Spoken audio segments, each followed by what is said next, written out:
Very good morning, dear students. So, finally, we are on the last topic of chemical bonding, that is called as hydrogen bonding. It will take 2 lectures to finish this, and by Saturday, we shall be able to finish the chapter. So, let's start with the hydrogen bonding. As the name suggest in the hydrogen bonding molecule के अंदर hydrogen जो है वो ज़रूर होना चाहिए, और वो हाइड्रोजन जो है मोस्ट इलेक्ट्रोनेगेटिव एटम जो है पीरियोडिक टेबल के कौन से होते हैं? फ्लोरीन, ऑक्सीजन और नाइट्रोजन। हाइड्रोजन जो है या फ्लोरीन के साथ अटैच होना चाहिए या ऑक्सीजन के साथ या नाइट्रोजन के साथ अटैच होना चाहिए, तो फिर हाइड्रोजन बॉन्डिंग की पॉसिबिलिटी बनती है। ऐसे क्यों? क्योंकि फ्लोरीन सपोज कीजिए हाइड्रोजन के साथ अटैच है, तो फ्लोरीन ज़्यादा इलेक्ट्रोनेगेटिव है, तो फ्लोरीन के ऊपर कौन सा चार्ज डेवलप होगा? पार्शियल नेगेटिव चार्ज डेवलप हो जाएगा। और फ्लोरीन जो कि हाइड्रोजन के शेयर्ड पेयर ऑफ इलेक्ट्रॉन को अपनी तरफ अट्रैक्ट कर रहा है, तो हाइड्रोजन के ऊपर कौन सा चार्ज डेवलप होगा? Positive charge. तो एज ए रिजल्ट मॉलिक्यूल जो है वो पोलर हो जाएगा। पोलर मतलब कि उसके ऊपर पार्शियल पॉजिटिव और पार्शियल नेगेटिव चार्ज आ जाएंगे। तो जो मॉलिक्यूल का नेगेटिव एंड है वो अगले मॉलिक्यूल के पॉजिटिव पार्ट को अपनी तरफ अट्रैक्ट करता है। It result in weak forces of attraction और weak bond which is called as hydrogen bonding. मैं आपको एग्जाम्पल से आराम से दोबारा से समझाता हूँ। ये हाइड्रोजन है, ये जो एक्स है ये या फ्लोरीन है या ऑक्सीजन है या नाइट्रोजन है। ओके, तो ये फ्लोरीन, ऑक्सीजन और नाइट्रोजन आपने केमिकल बॉन्डिंग में और पीरियोडिक टेबल में पढ़ा। पीरियोडिक टेबल के सबसे ज़्यादा इलेक्ट्रोनेगेटिव एटम होते हैं। तो जब ये हाइड्रोजन के साथ डायरेक्टली अटैच होगा तो ये जो इलेक्ट्रोनेगेटिव एटम है हाइड्रोजन के इलेक्ट्रॉन को भी अपनी तरफ क्या करेगा? अट्रैक्ट कर लेगा। एज ए रिजल्ट इस एक्स पे, एक्स मतलब फ्लोरीन, ऑक्सीजन या नाइट्रोजन पे पार्शियल नेगेटिव चार्ज और हाइड्रोजन के ऊपर पार्शियल पॉजिटिव चार्ज डेवलप हो जाएगा। तो negative end of this molecule will attract the positive end of next neighbouring molecule of same kind or maybe of different kind. It result in development of weak forces of attraction between two poles, that is negative poles and positive pole, and this is called as hydrogen bond. ठीक है, फिर इसका जो negative part है वो फिर से अगले पॉजिटिव पार्ट को अपनी तरफ अट्रैक्ट करेगा। ठीक है, तो फिर जो नेगेटिव पार्ट है अगले पॉजिटिव पार्ट को अपनी तरफ अट्रैक्ट करेगा। तो ये जो विद इन सेम ये एक मॉलिक्यूल के दूसरे मॉलिक्यूल के साथ जो ये अट्रैक्टिव फोर्सेस हैं इन्हें हाइड्रोजन बॉन्ड कहते हैं। लेकिन हाइड्रोजन बॉन्डिंग के लिए hydrogen must be attach to some electronegative atom like nitrogen, oxygen और फ्लोरीन ओनली। तो ये जो HX है इसके बीच में ये कोवलेंट बॉन्ड है, इसकी लंबाई कम होती है, इसकी बॉन्ड लेंथ कम होती है। आपको वैसे भी पता है, पीरियोडिक टेबल में आपने पढ़ा था कोवलेंट बॉन्ड सबसे छोटा होता है। हाइड्रोजन बॉन्ड की लंबाई जो है वो ज़्यादा होती है। तो यहाँ पे कोवलेंट बॉन्ड और हाइड्रोजन बॉन्ड ऑल्टरनेट आ गए, फिर कोवलेंट बॉन्ड, हाइड्रोजन बॉन्ड, तो इसको हम हाइड्रोजन ब्रिज कह देते हैं। This is called as hydrogen bridge. Clear है यहाँ तक? आगे चलते हैं। कंडीशंस फॉर हाइड्रोजन बॉन्डिंग वैसे मैं बता चुका हूँ, लेकिन फिर भी ब्लैक एंड वाइट में यहाँ पे दे रहा हूँ। पहली कंडीशन है कि मॉलिक्यूल में highly electronegative atom fluorine, oxygen या नाइट्रोजन का होना ज़रूरी है। दूसरी कंडीशन है कि इलेक्ट्रोनेगेटिव एटम जो फ्लोरीन, ऑक्सीजन और नाइट्रोजन है ये डायरेक्टली हाइड्रोजन एटम के साथ अटैच होना चाहिए। ठीक है। तीसरी कंडीशन है जो इलेक्ट्रोनेगेटिव एटम का साइज है वो बहुत छोटा होना चाहिए, क्योंकि जितना छोटा साइज होगा ना इलेक्ट्रोनेगेटिव एटम का उतनी ही इलेक्ट्रोस्टैटिक फोर्सेस ऑफ अट्रैक्शन जो है स्ट्रांग होंगी, ग्रेटर होंगी। इलेक्ट्रोस्टैटिक फोर्सेस ऑफ अट्रैक्शन मतलब पॉजिटिव और नेगेटिव चार्ज के बीच में जो फोर्सेस ऑफ अट्रैक्शन है वो पोल्स की वजह से ही है ना, पार्शियल पॉजिटिव और पार्शियल नेगेटिव चार्जेस की वजह से। तो जितना इलेक्ट्रोनेगेटिव एटम का साइज छोटा होगा उतनी ही जो है इलेक्ट्रोस्टैटिक फोर्सेस ऑफ अट्रैक्शन जो है स्ट्रांग होंगी और हाइड्रोजन बॉन्ड उतना स्ट्रांग होगा। इसीलिए हमने हाइड्रोजन बॉन्डिंग में जो ऑब्जर्व की गई है वो ऑब्जर्व की गई है second period of periodic table के एलिमेंट्स में। सेकंड पीरियड में कौन कौन से एलिमेंट हैं? Lithium, beryllium, boron, carbon, nitrogen, oxygen, fullerene. Nitrogen का एटॉमिक नंबर 7, ऑक्सीजन का एटॉमिक नंबर 8, फुलरीन का एटॉमिक नंबर 9, यानी एक ही पीरियड में सेकंड पीरियड में प्रेजेंट है। और सेकंड पीरियड में जो एलिमेंट होते हैं वो डेफिनेटली स्मॉलर इन साइज होते हैं। मोर ओवर जब आप पीरियड के लेफ़्ट टू राइट जाते हो तो नाइट्रोजन, ऑक्सीजन, फुलरीन जो है एक्सट्रीम राइट पे पीरियोडिक टेबल पे पड़े होते हैं। तो जब लेफ़्ट टू राइट जाते हैं तो एटॉमिक साइज जो है वो क्या करते हैं? डिक्रीज करते हैं। ठीक है, अब मैं क्लियर कटली इस नोट में कह रहा हूं कि सिर्फ और सिर्फ फुलरीन, ऑक्सीजन और नाइट्रोजन एटम ही जब हाइड्रोजन के साथ अटैच होते हैं हाइड्रोजन बॉन्ड बना सकते हैं। मे बी किसी और एटम की इलेक्ट्रोनेगेटिविटी इनके साथ मैच कर जाए पर उसका साइज बड़ा हो, वो हाइड्रोजन बॉन्ड नहीं बना सकता। मैंने उसकी एग्जाम्पल भी दी है। क्लोरीन की इलेक्ट्रोनेगेटिविटी नाइट्रोजन एटम से मैच करती है, बराबर है, यानी कि दोनों की इलेक्ट्रोनेगेटिविटी 3.0 है पॉलिंग स्केल पे।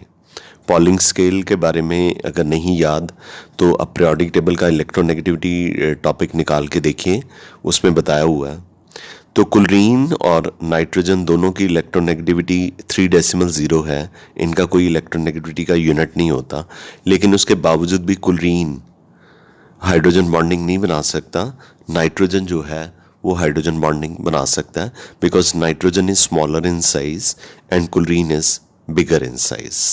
सो because of the larger size of chlorine, although its electronegativity यानी कि क्लोरीन की electronegativity is similar to that of electronegativity of nitrogen, in spite of that chlorine is not able to make hydrogen bonding due to larger size of chlorine.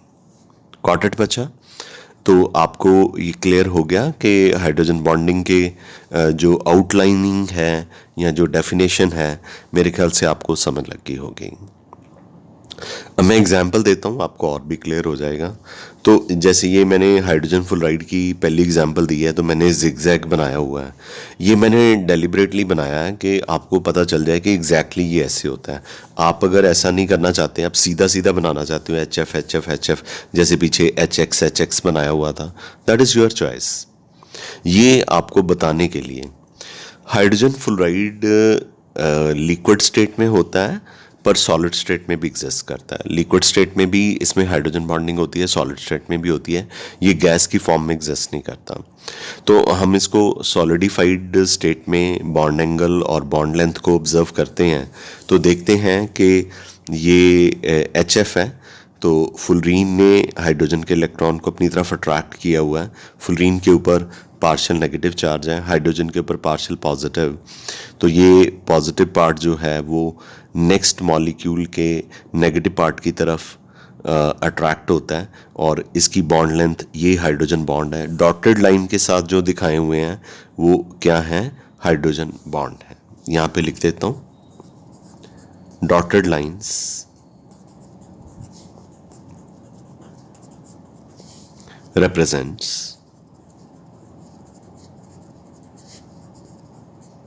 what? Hydrogen bonding.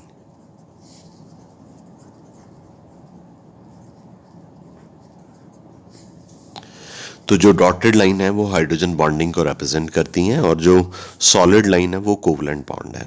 ठीक है, तो ये यहाँ पे dotted line है, जो इसकी bond length मैंने बताई हुई है 155 पिकोमीटर, और जो H और F के बीच में कोवलेंट बॉन्ड है, उसकी बॉन्ड लेंथ है 100 पिकोमीटर। दिस क्लियरली शोज के HF के बीच में जो कोवलेंट बॉन्ड है उसमें हाइड्रोजन और fluorine are very close to each other, where as in case of this hydrogen bonding is concerned, they are having a larger bond length. That is why the hydrogen bond is weaker in nature also. The concepts must be clarified in the +1 standard very nicely. And yes, you are at the right platform to understand the concepts. I'm very sure कि आपको ये clear हो गया होगा, लेकिन मैं I insist once again कि जो चीज़ें पढ़ी हों वो MCQs में याद आ जाती हैं। थ्योरी के लिए ये ऐसे जिगजैग बनाने की ज़रूरत नहीं, 140 डिग्री एंगल बनाने की ज़रूरत नहीं, बॉन्ड लेंथ बनाने की ज़रूरत नहीं है। आप सिंपली HF HF HF लिख सकते हैं। वैसे भी हमारे पेपर का स्टाइल इस तरह का होता है कि आपको कोई भी इस तरह की बॉन्ड लेंथ जो है वो नहीं पूछी जाएगी। हाँ, ये पूछ सकते हैं कि हाइड्रोजन बॉन्ड की लंबाई ज़्यादा होती है कि कोवलेंट बॉन्ड की। डेफिनेटली हाइड्रोजन बॉन्ड की लंबाई ज़्यादा होती है, क्योंकि उसमें कोई इलेक्ट्रॉन शेयरिंग थोड़ी हो रही है, उसमें तो बस दो ऑपोजिट पोल्स, ठीक है, दो ऑपोजिट पोल्स एक दूसरे को सिंपली नेबरिंग मॉलिक्यूल के एक दूसरे को सिंपली क्या कर रहे हैं, अट्रैक्ट कर रहे हैं। तो ये हाइड्रोजन बॉन्डिंग है। Got it? ये एक एग्जांपल हुई आपकी HF की। अगली एग्जांपल मैं जो यहाँ पे लेने जा रहा हूँ वो वाटर की एग्जांपल है। डोंट गेट कि अरे ये बहुत डिफ़िकल्ट डायग्राम्स हैं, हम कैसे बनाएंगे। No need, you need not to make such diagrams, but we have to represent, we have to show, because हमें बताना होता है कि स्ट्रक्चर इस तरह का उनका बनता है। तो अगली जो हाइड्रोजन बॉन्डिंग मैं यहाँ पे शो कर रहा हूँ, वाटर की शो कर रहा हूँ।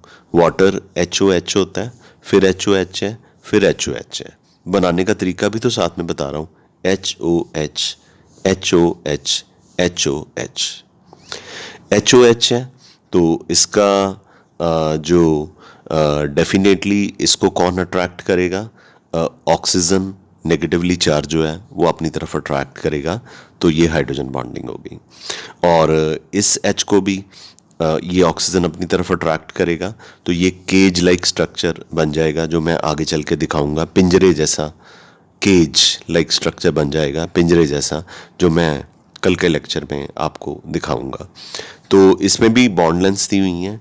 You need not to remember, you simply have to remember कि हाइड्रोजन बॉन्ड की लंबाई ज़्यादा होती है और कोवलेंट बॉन्ड की लंबाई जो है वो कम होती है।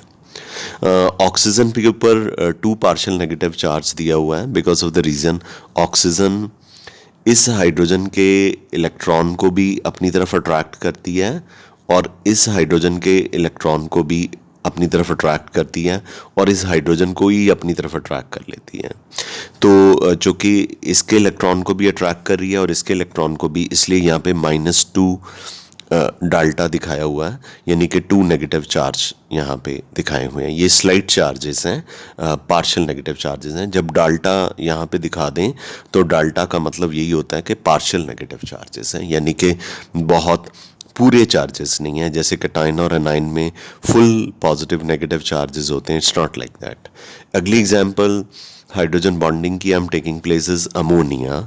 Ammonia is NH3।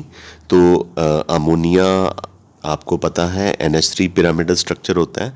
HHH ये नाइट्रोजन है, तो नाइट्रोजन इस हाइड्रोजन के इलेक्ट्रॉन को भी अपनी तरफ अट्रैक्ट करता है, इस हाइड्रोजन के इलेक्ट्रॉन को भी अपनी तरफ अट्रैक्ट करता है, इस हाइड्रोजन के इलेक्ट्रॉन को भी अपनी तरफ अट्रैक्ट करता है। और डेफिनेटली अगले हाइड्रोजन के पॉजिटिव चार्ज की वजह से हाइड्रोजन को अपनी तरफ अट्रैक्ट करता है, ठीक है। और इनके बीच में जो डॉटेड लाइन है वो हाइड्रोजन बॉन्डिंग को रिप्रेजेंट करती है। तो ऐसे हम आगे चलते जाते हैं, इस तरह से हम इसको जितना मर्जी कॉन्टीन्यूसली दिखा सकते हैं।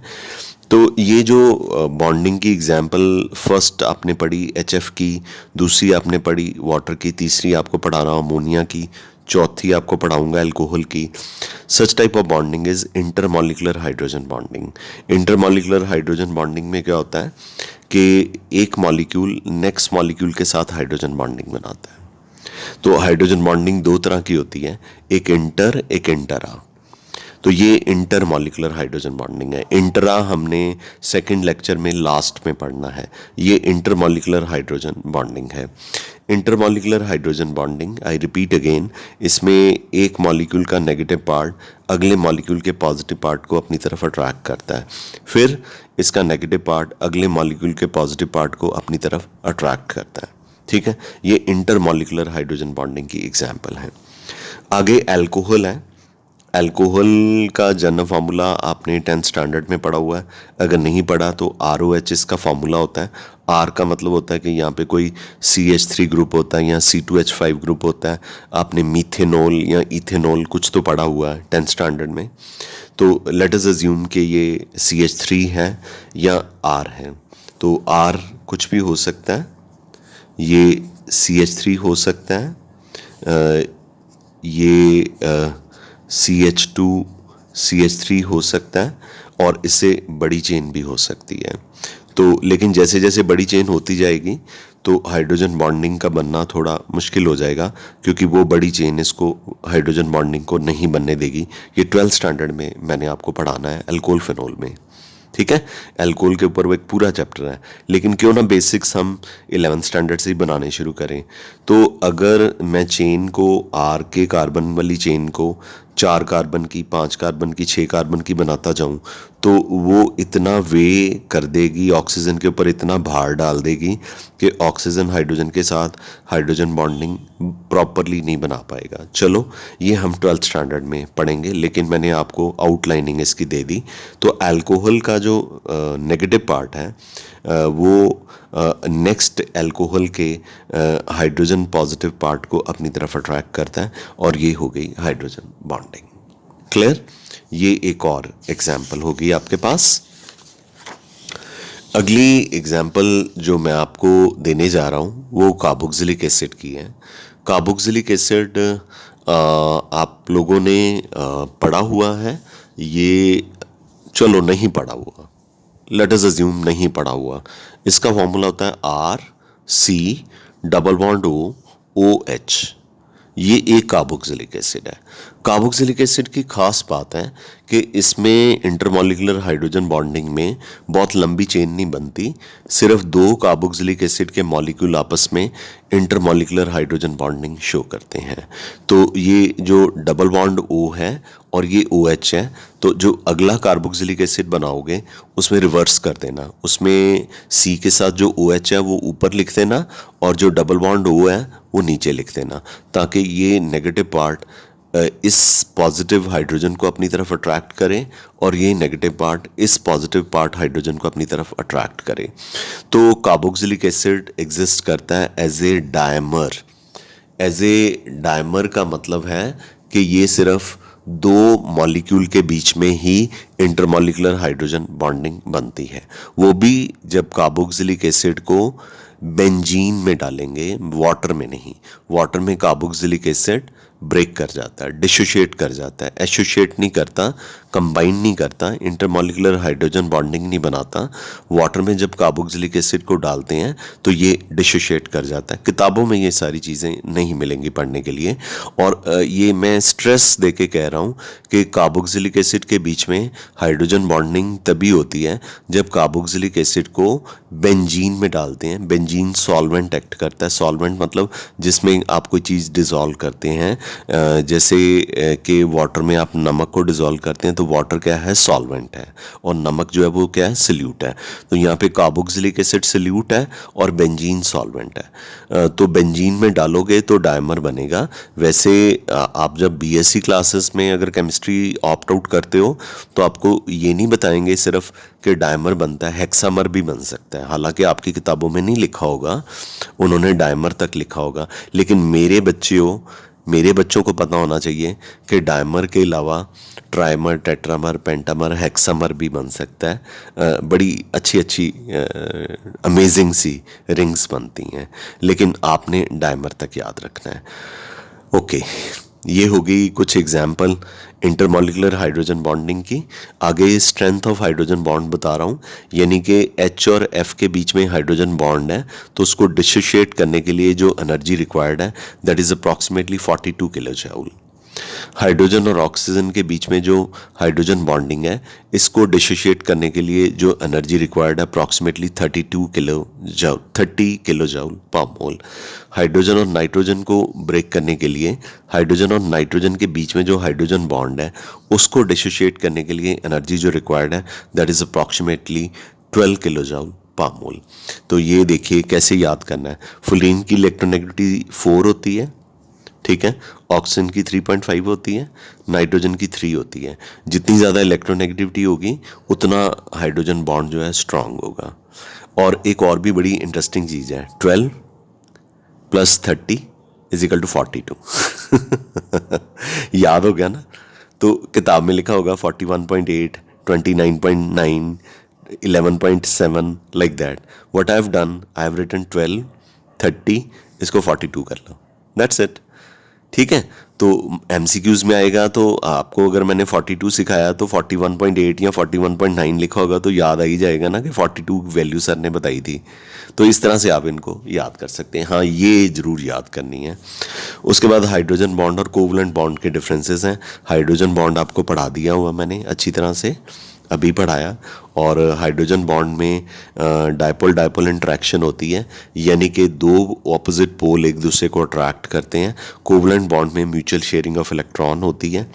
हाइड्रोजन बॉन्डिंग तभी होती है जब फ्लोरीन, ऑक्सीजन या नाइट्रोजन हाइड्रोजन के साथ सिर्फ अटैच होती है। कोवलेंट बॉन्डिंग में ऐसी कोई प्री कंडीशन जो है वो नहीं है। हाइड्रोजन बॉन्ड की जो स्ट्रेंथ है, यानी इनको ब्रेक करने के लिए जो एनर्जी रिक्वायर्ड है वो बहुत ही कम है as compare to covalent bond. Covalent bond में तो हाइड्रोजन और हाइड्रोजन को ब्रेक करने के लिए भी 433 किलो जूल पर मोल एनर्जी जो है वो रिक्वायर्ड होती है। तो आई एम वेरी श्योर कि यहाँ तक के जो टॉपिक है आपको क्लियर हो गया होगा। आगे मैं आपको I wanted to talk about कि हाइड्रोजन बॉन्डिंग कैसे किसी मॉलिक्यूल की फिज़िकल प्रॉपर्टीज़ को अफेक्ट कर सकती है। जिन मॉलिक्यूल में ऑफ कोर्स हाइड्रोजन बॉन्डिंग होती है तो उनकी फ़िज़िकल प्रॉपर्टीज़ कैसे अफेक्टेड होती हैं, यानी हाइड्रोजन बॉन्डिंग के क्या कॉन्सिक्वेंसेस हैं। तो चलिए पढ़ते हैं ये टॉपिक हम नेक्स्ट। हमारे पास जो टॉपिक है इसका नाम है what are consequences of hydrogen bonding. मैंने ये जो कॉन्सिक्वेंसेस है क्वेश्चन आंसर्स की फॉर्म में दिए हुए हैं, हेडिंग दिया हुआ है। पहली कॉन्सिक्वेंस है डिसोसिएशन। तो इसमें एक क्वेश्चन जो कॉम्पिटिटिव में और सब्जेक्टिव में आता रहता है, KHF2 नाम का मॉलिक्यूल एग्जिस्ट करता है पर KHCl2, KHBr2, KHI2 मॉलिक्यूल जो है एग्जिस्ट नहीं करता, उसका रीज़न बताना है। ऐसा है कि एक्वस सॉल्यूशन में KHF2 को डाल दो, K+ अलग हो जाएगा और जो हाइड्रोजन फ्लोराइड है वो H+ और HF2 नेगेटिव यानी डाईफ्लोराइड आयन में ब्रेक कर जाएगा ऐसे, क्योंकि F और H के बीच में हाइड्रोजन बॉन्डिंग है और यहाँ पे कोवलेंट बॉन्ड है और ये नेगेटिव चार्ज है इस F की वजह से। तो ये HF जो है H+ और HF2 नेगेटिव की फॉर्म में एग्जिस्ट करता है। ये HF2 नेगेटिव जब पोटाशियम के कंटैक्ट में आता है, पोटाशियम प्लस के कंटैक्ट में आता है या पोटाशियम प्लस वाली सॉल्यूशन के कंटैक्ट में आता है, तो K+ और HF2 नेगेटिव आपस में ज्वाइन करके KHF2 बना देते हैं। ऑन द अदर हैंड जो HCl, HBr और HI हैं वो इस तरह से डिसोशिएट ही नहीं करते। जब HCl2 नेगेटिव ही नहीं बनेगा, HBr2 नेगेटिव ही नहीं बनेगा, HI2 नेगेटिव ही नहीं बनेगा, तो फिर KHCl2, KHBr2, KHI2 एग्जिस्ट कैसे करेगा? They do not exist. मैं रिपीट करता हूँ, एक्वस सॉल्यूशन में हमने HF को डाल दिया, ठीक है। तो एक्वस सॉल्यूशन में ये एक्वस सॉल्यूशन है, वाटर है, उसमें हमने HF को डाल दिया। तो HF जो है H प्लस और HF2 नेगेटिव में डिसोशिएट कर गया। ये HF2 नेगेटिव जो है हाइड्रोजन बॉन्डिंग की वजह से बना है। जो HCl, HBr, HI हैं, अगर उनको एक्वस मीडियम में डालेंगे, सपोज ये HCl है, इसको एक्वस मीडियम में डालेंगे तो पता क्या मिलेगा, H plus and Cl negative. तो आप खुद सोचिए, ये Cl नेगेटिव है और ये HF2 नेगेटिव है। अगर ये पोटाशियम के कंटैक्ट में आता है तो क्या बनेगा, KCl। ये अगर पोटाशियम के कंटैक्ट में आता है तो क्या बनेगा, KHF2। इसका मतलब कि KHF2 एग्जिस्ट कर सकता है, पर KHCl2, KHBr2, KHI2 जो है वो एग्जिस्ट नहीं करेंगे। ये था मेरा पहला हाइड्रोजन बॉन्डिंग का कॉन्सिक्वेंस पढ़ाने का तरीका, कि डिसोसिएशन हाइड्रोजन फ्लोराइड की हाइड्रोजन बॉन्डिंग की वजह से इस तरह से होती है कि वो HCl की तरह H प्लस और F नेगेटिव नहीं देता, बल्कि वो H प्लस और HF2 नेगेटिव देता है ड्यू टू हाइड्रोजन बॉन्डिंग। और ये HF2 नेगेटिव जब K प्लस के कंटैक्ट में आता है, इसको पोटाशियम की सोल्यूशन में डाल देते हैं तो K प्लस इसके साथ कंबाइन कर जाता है और KHF2 बन जाता है। I am very sure this is clear to you. दूसरी कॉन्सिक्वेंस है हाइड्रोजन बॉन्डिंग की एसोसिएशन। तो इसमें क्वेश्चन जो एग्जामिनेशन में आता है कि कार्बोक्सिलिक एसिड जो है वो डायमर की फॉर्म में एग्जिस्ट करता है।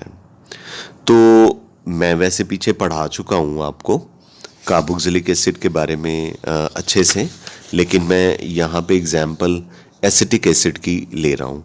यहाँ पे मैंने R की बजाय CH3 ले लिया।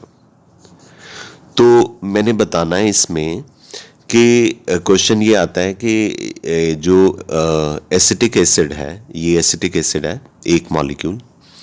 तो जो एसिटिक एसिड है, जब इसको बेंजीन, पता नहीं वर्ड वो यूज़ करेंगे नहीं करेंगे, लेकिन आपको पता होना चाहिए, इसको जब बेंजीन सॉल्वेंट में डाल देते हैं एसिटिक एसिड को, तो ये डायमर की फॉर्म में एग्जिस्ट करने लग पड़ता है और इसका मॉलिक्यूलर मास डबल हो जाता है। ऐसा क्यों?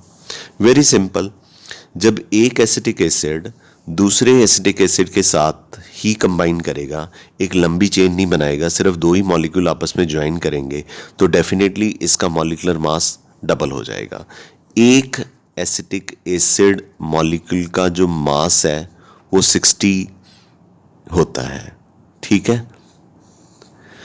तो लेकिन जब एसिटिक एसिड को बेंजीन में डालते हैं तो ये 60 की बजाय कितना हो जाता है, 120 हो जाता है। 120 हो जाता है यानी डबल हो गया। क्योंकि तो फिर आपने बताना है कि दो एसिटिक एसिड मॉलिक्यूल के बीच में डायमर बन जाता है हाइड्रोजन बॉन्डिंग की वजह से, और मॉलिक्यूल का मास जितना एक्सपेक्ट करते हैं 60 होता है एसिटिक एसिड का मास, एक्सपेक्ट करते हैं 60 ग्राम, लेकिन उसकी बजाय इसका मास जो है 120 आ जाता है। दिस क्लियरली शोज कि एसिटिक एसिड जो है वो बेंजीन सॉल्वेंट के अंदर डायमर की फॉर्म में एग्जिस्ट करता है। ठीक है, क्लियर है। जो तीसरी कॉन्सिक्वेंस है, ये बड़े ध्यान से सुनना, जिन मॉलिक्यूल के अंदर हाइड्रोजन बॉन्डिंग होती है उनके मेल्टिंग और बॉइलिंग पॉइंट कंपैरेटिवली लार्जर होते हैं, कंपैरेटिवली ज़्यादा होते हैं। ये मैं आपको, और स्पेशली ग्रुप नंबर 15, 16, 17 की एग्जाम्पल ली गई है, बिकॉज 15th ग्रुप में नाइट्रोजन है, 16th ग्रुप में ऑक्सीजन है, 17th ग्रुप में फ्लोरीन है। और आपको शुरू से ही बताया कि हाइड्रोजन बॉन्डिंग बनाने वाले कौन से 3 एटम हैं जो हाइड्रोजन बॉन्डिंग बनाने में कंट्रीब्यूट करते हैं। They are most electronegative atoms of periodic table, nitrogen, oxygen and fluorine. Nitrogen belongs to group 15, oxygen belongs to group 16 and fluorine belongs to group number 16। तो उसने कहा है कि नाइट्रोजन के हाइड्राइड्स, ऑक्सीजन के हाइड्राइड्स और फ्लोरीन के hydrides के जो मेल्टिंग और बॉइलिंग पॉइंट है अपने ही ग्रुप के बाकी हाइड्राइड्स के कंपैरेटिवली ज़्यादा के होते हैं। हाइड्राइड्स जैसे नाइट्रोजन 3 हाइड्रोजन के साथ जुड़ी हुई है, अमोनिया बनाती है, तो that is called hydride of nitrogen. Water is hydride of oxygen. HF is hydride of fullerene, HF. Got it? I repeat again. Hydride of nitrogen is ammonia. आगे लिखा भी हुआ है सारा. Hydride of oxygen is water. Hydride of fullerene is HF. Got it? तो उसने कहा है कि इनके जो हाइड्राइड हैं नाइट्रोजन के, ऑक्सीजन के और फुलरीन के, इनके मेल्टिंग और बॉइलिंग पॉइंट जो हैं वो अपने ही ग्रुप के बाकी मेंबर्स के कंपैरेटिवली ज़्यादा हैं. ऐसा क्यों है आप बताइए. तो हम बताते हैं आपको एक चार्ट की हेल्प से.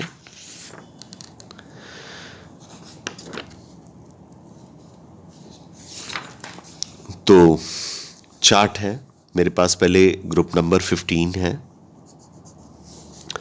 ग्रुप नंबर 15 में नाइट्रोजन का हाइड्राइड है अमोनिया. PH3 को कहते हैं फॉस्फीन. ASH3 को कहते हैं आर्सिन. SBH3 को कहते हैं स्टाइबिन. ठीक है, लिखा नहीं है बट आप वीडियो को सुन के लिख लेना ना. अमोनिया, फॉस्फीन,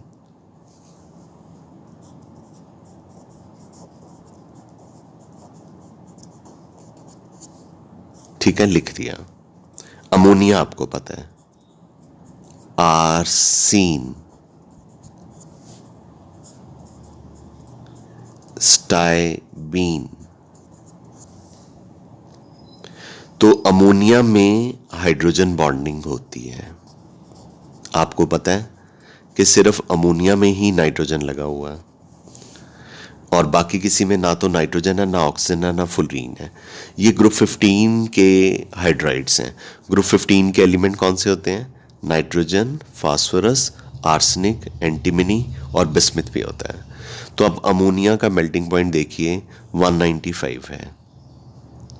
ठीक है, उसके बाद जो है वो कम है सारे, मतलब 195 तो नहीं है किसी का.